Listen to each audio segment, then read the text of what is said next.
Hello, everyone, and thank you again for coming back to the Duchess of Unicorn YouTube channel.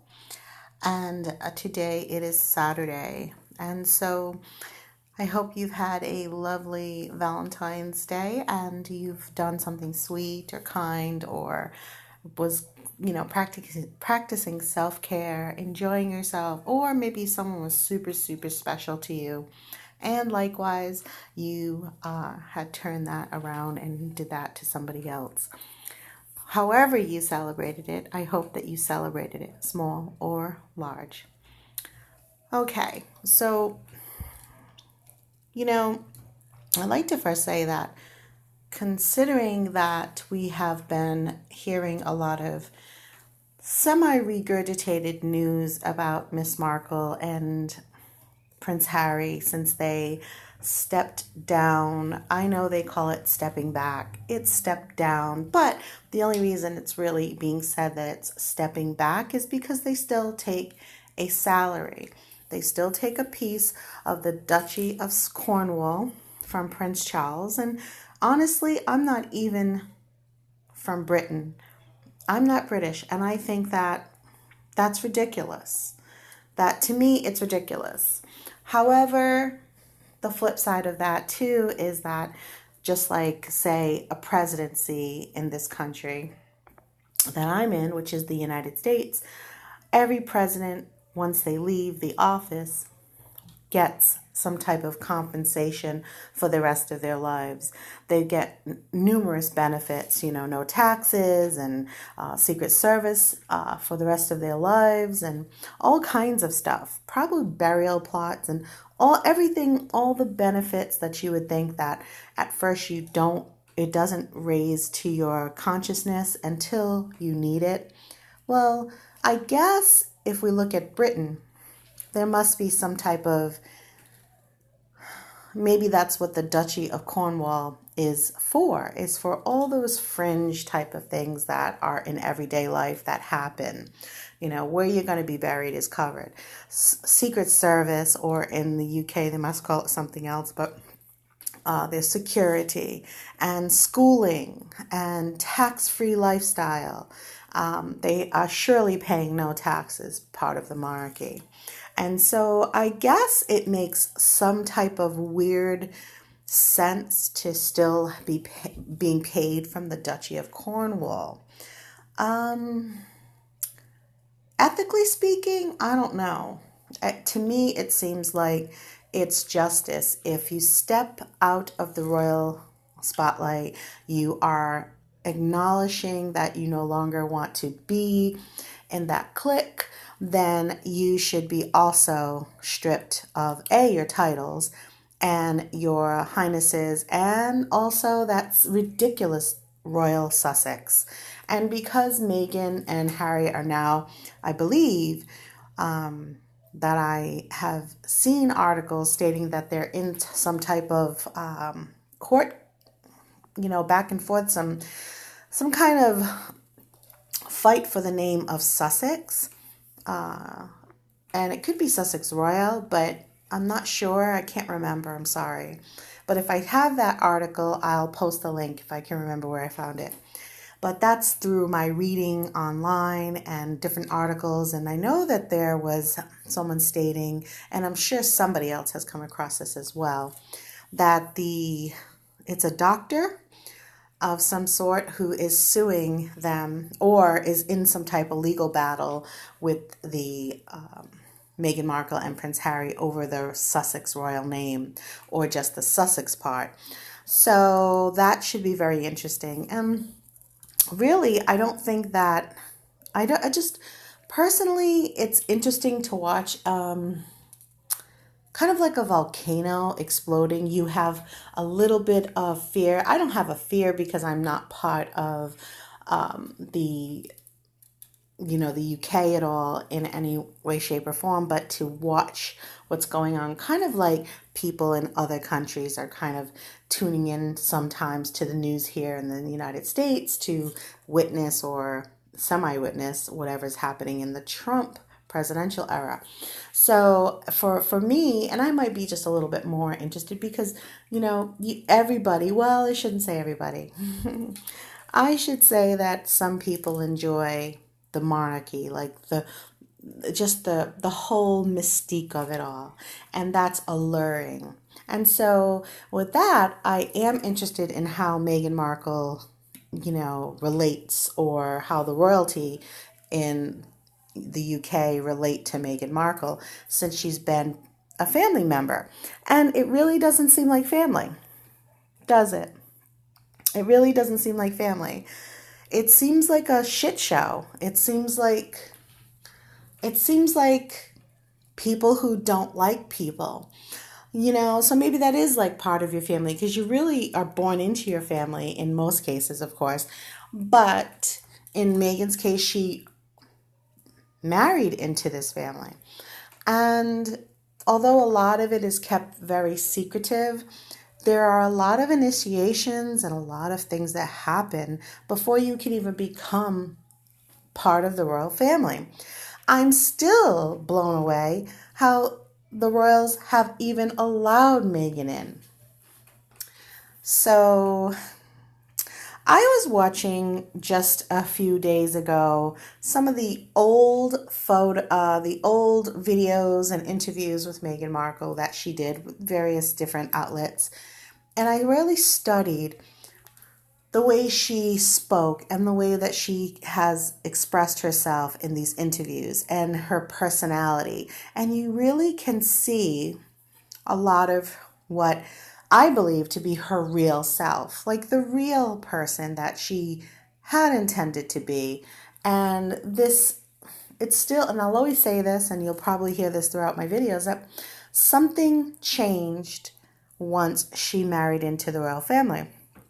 Now, that could be a lot of reasons. There's conspiracy theorists out there that believe that there's, a lot of magic, witchcraft, and other things that go on within the hierarchies of mysterious families of old money. And when you say old money, that is just a short way to say, families that go back for thousands of years, where they can mark their lineage for thousands of years. Now, it's not magical that anybody can do that, because today there are ways. There's companies and other tech companies that can help you match your DNA, and it can go back quite far for generation upon generation upon generation. And I think, of course, that's easily stated when you see that they did the genealogy of Doria Raglan, and that she goes back to slavery, and that they did it with Meghan's father as well. He goes back to somewhere in the UK itself, right back to England, and basically, somewhere in the monarchy or close to the royal court himself. So he has some type of royal lineage, and it does lead back to, not exactly to what we see today, but he has some type of genealogy back to the royal court somewhere, or, a lord or something like that.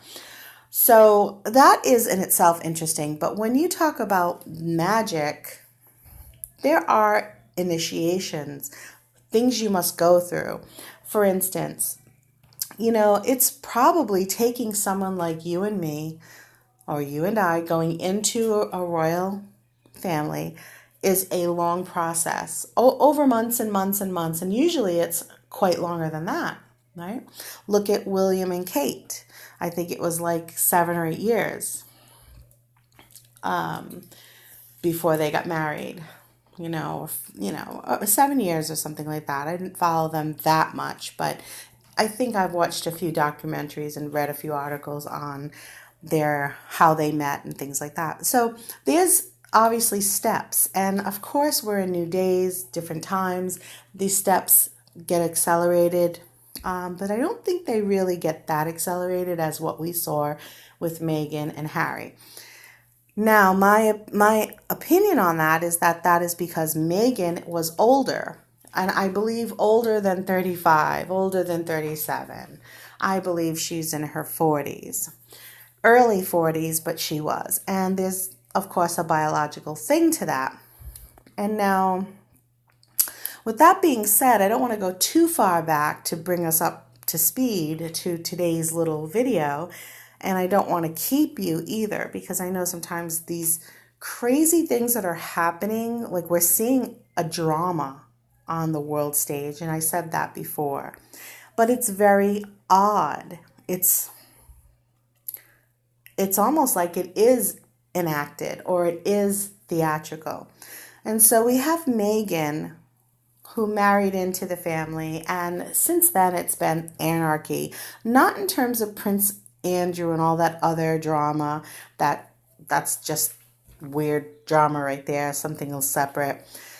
And not saying it's not isolated, but what we see is Meghan was in the news every other minute really, but every other day with some other weird, twisted, odd move. You know, the baby thing was a crazy thing for a while. The moon bump was crazy. And then her coming into the UK and us constantly seeing her posted on the internet or news outlets, like how she was actually integrating into UK lifestyle or the culture, and whatever culture that is, just a different way than America. And we got to see her doing, mistakes and not traditionally what is usually done, and doing things with the twist her own way. And then all of a sudden, after she married Prince Harry and after about, maybe 3 months, things just started happening. And I want to say that when I look back at the Meghan prior to Harry, like just her in, fashion talks or on, some kind of superficial show that talks about fashion or her blog or whatever, she just seemed, again, more typically like someone who's kind of on a road, on a journey, looking for her own place in her life and something that she could claim as her own. And then the marriage, when you look today, she doesn't seem to me like the exact same person. And of course, that's fine. But she also doesn't speak the exact same way, which that is okay, I guess. Just an observation of my own opinion. But if you look back at her old interviews, which I didn't put up here today, and you look at her new interviews, you will see that, okay, just seems kind of a little bit of a different person. And I wonder about all the initiations and all the protocols and all the steps that you need to take to even become, she changed her religion. So we're looking at someone, in my opinion, we're looking at someone who's changed, who's bent her personality to suit the situation. And the situation, for all we know, on the outside, just the regular person, might be a little bit caustic. It may be a little bit toxic. And we don't know for sure if it's Meghan who's bringing that toxicity or if it's already been in place. Now, I've read things, and I'm going to go into blindgossiprightnow.com, that is written February 14th, was written on Valentine's Day. And let's just go ahead. She floated her buyout number. We have a fascinating story to tell you about a famous couple. This actress has caused so much controversy and caused so many disruptions to the family into which she married that it is sometimes difficult to figure out exactly what kind of game she is playing. So they're already stating she's playing some kind of game, but everybody seems to be kind of like a dragon tail. She whips it and everybody falls off, Allow us to tell you more about the game she played that was so public yet so sneaky that we all missed it. There was actually a point at which his family could have made her go away by paying her off. When was that? Okay, let me back up. When was that? What was she looking for? During the negotiations, she would have accepted a very large amount of cash to walk away. Here's what happened. She had her people pass along her number to several outsiders. They in turn publicly stated the number as the value that they put on her brand. And that's another thing. Let me just stop right there. That's another thing. It is a brand. So, when we talk like this, a brand and value, it is not love. This is not real. Nobody speaks of a brand when you're talking about a marriage. So, again, is this some type of contracted marriage in the first place? An agreement of sorts that was more on the robotic side, not really the love and feeling side, because the words here just don't make sense. So she publicly stated the number as the value that they put on her brand. That was the amount of the buyout she was proposing. That range was her ask. She would have liked the high end, but would have settled for the low end. Why make that number so public? Why didn't our actress just have her people negotiate directly with the family in private? To have asked them for it directly, whether verbally or in writing, would have presented serious legal issues. This way, it looked like a simple and objective analysis done by outsiders. Not to mention the fact that her husband would likely have discovered that she was willing to trade him for a very large ransom-like payoff.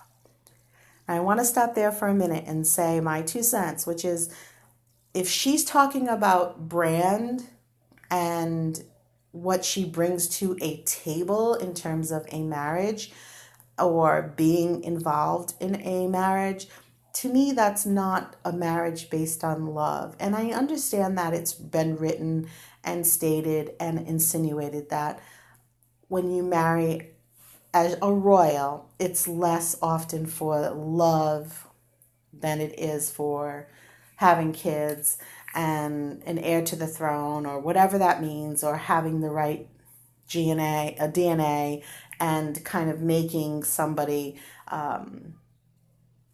more powerful, really.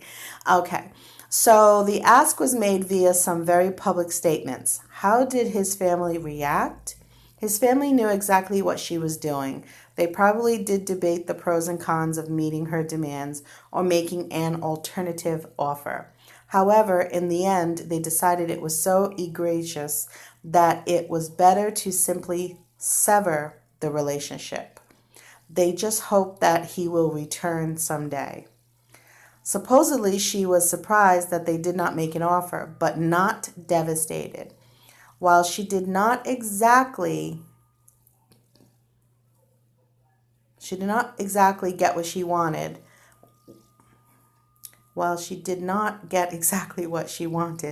which was a quick buyout, she will now set out to earn that money alongside her hapless and naive husband. Ouch. Her buyout number. Should they have paid her? Where will all these players be in 5 years? Okay, so, sorry, I clicked on the advertisement by accident. So, there's some comments. Meghan and Harry will be divorced within 2 years. Harry and Meghan, how can Harry know? How can he be this stupid? Kudos for the royal family for not handing over the money. In 5 years, she will be campaigning for public office. And I want to say my idea about that too. I'm just going to drop it here, but I'll do a video on it. Is that I do believe Meghan is going to be attempting. I feel that why? Like, why does the United States need Meghan Markle as any type of candidate for presidency? Well, she's going to follow in the footsteps of somebody else that she's vocally said she despises, which is Mr. Trump. And she's going to be just as elusive and just, I feel like, phony. And I feel like that she sees that he has successfully done whatever he has wanted to do within the presidency, and she feels that she can do the same. Now, how can she be president? Well, if she's president, then God knows anybody could be president, anybody. I don't feel that she's stupid. I don't think she's a stupid woman, but I just feel that she's conniving, and everybody knows what they say about politics. It's dog eat dog. So I do feel like she will do some type of official thing, like she will try to get into, Senate or something like that. And I feel like why I'm not really sure she'd need to do that. Again, it's like she wants her, to me, in my mindset, and I'm not saying she's not an attractive woman, she's not intelligent, but in my mindset, it seems like she's like this Medusa of sorts, or this woman with several hands. And to me, that's how I envision her. And all these hands are in different places, in different pots, if you will. She wants to go into politics. She wants to write a children's book. She wants to save the world from this or that, which we've seen her do nothing in terms of real effort on her own part to assist people, in need. Like, there's no Meghan Harry fund where they, you know, have campaigns or fundraisers for helping build a village in South Africa or in the United States, rebuild part of New York City for better housing or anything like that, or job systems for people in the United States or wherever they pick. You don't see their exact money going to anything exact or concise. You see a lot of like, oh, I'm going to help this other.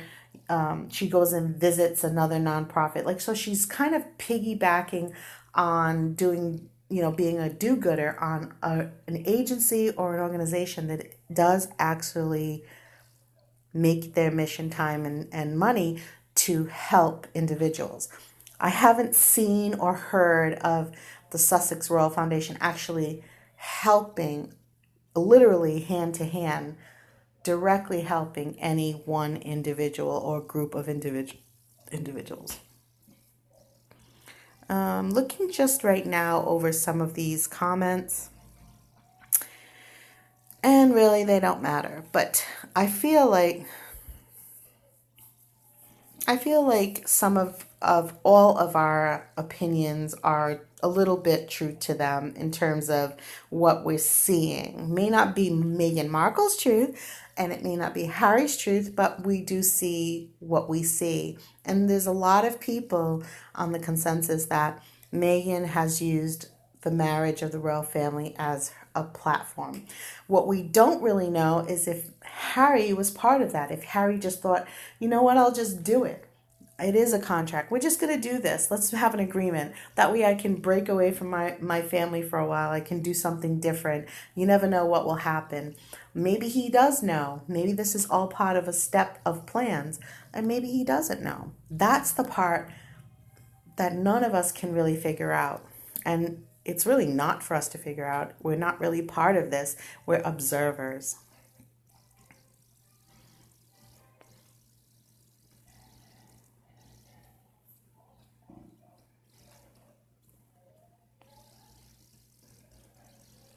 And it's just kind of, you can just see the writing on the wall with these two. And it's really all about Meghan. Like, a lot of us don't suspect Harry as being the hard hitter or that type of person, underhanded, sneaky. Well, let's face it, anybody can be underhanded and sneaky if they wish to. It's just a matter of a decision. And then behind that decision, putting action.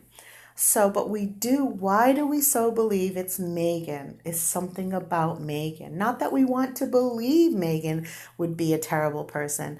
And I don't know if anything makes her a terrible person. I think these are decisions people make. And, oh, what a tangled web we weave. when first we practice to deceive. And I'll say that and say that and say that and say that. And to me, what I feel is prior to her marriage, she was Meghan Markle, a struggling actress, struggling not in the sense of, getting commercial bits, but she was a struggling actress in the world of actresses, and she's never on anything really great, and she was never the main protagonist of anything except for on Suits. And if she was the main protagonist, the movies were low budget B movies and bit parts, and she was never the protagonist. Okay. So I feel like she had spent her entire adult career trying to get the parts in the business. And she did get parts, and she got one part, and that part was for 5 or 7 years. And then she was found another avenue, which she probably knew that that was going to end. And she was older woman in Hollywood, which at 40, you're kind of looking at, if you didn't reach your pinnacle by then, you probably wouldn't. Probability, the avenue was very narrow. So I think that marrying Prince Harry was a good gig. But now she got into it, and I guess anybody who is corrupt minded or who lets the fame and money get to you, there could be a way to a more sinister behavior, and it could go very quickly. But I just don't know if it's so sinister how Prince Harry doesn't see that, and he doesn't think, I can just walk away. What's keeping him there? A baby? In honesty, nobody really knows if that baby's real. There's no hospital, that they really went to, or that it's just so guarded and so unnecessarily guarded, and also so mysterious. Leads us all to believe that those babies that we see or have seen are actors, paid babies, if you will, and they follow that agenda. So I don't know, maybe 10 years there will be a 10-year-old kid, or in 20 years we'll see I doubt it. I really doubt it. This marriage to me seems to be bubbling and stewing and brewing to its end until it totally erupts. So Mexit to me is not the total eruption, but I believe it's bubbling and simmering, and someone's letting it burn over. And I think Meghan is just on a money grab just to get the things that she needs to get in place before that time happens. And by the way, I'm not sure they're even together. Honestly, I'm not sure. And lastly, I'd like to say, with all this unsureness, I think we all should just say, it's probably all not real. And the reasons why these things happen are bigger than us. Maybe they're even bigger than what Meghan wants us to think she is about. Think about that. We really don't know anything. And today, what you see can be an illusion. All right. I will end that here, and I hope I didn't rant on about this ridiculous situation, but it is kind of like seeing a volcano eruption. Like, you have to run. We know we shouldn't be paying attention to it in terms of Meghan Markle and Prince Harry. But it's interesting because it's so far-fetched, and it's just this volcano rumbling and spurting out, and we're like keeping track of it. And it's very unimportant, to tell you the truth, but it's just so damn crazy. This is like, could this be a movie? If I was anybody, I would make a movie about this. I would so make a movie about this. If I was someone in that industry, I would make a movie about it, and I would make it saucy. All right. Thank you for stopping in again. This was the Duchess of Unicorn YouTube channel, and I hope you have a very blessed day. And please, I welcome you to leave me a comment. I do answer them. And stay with me. Thanks. Bye.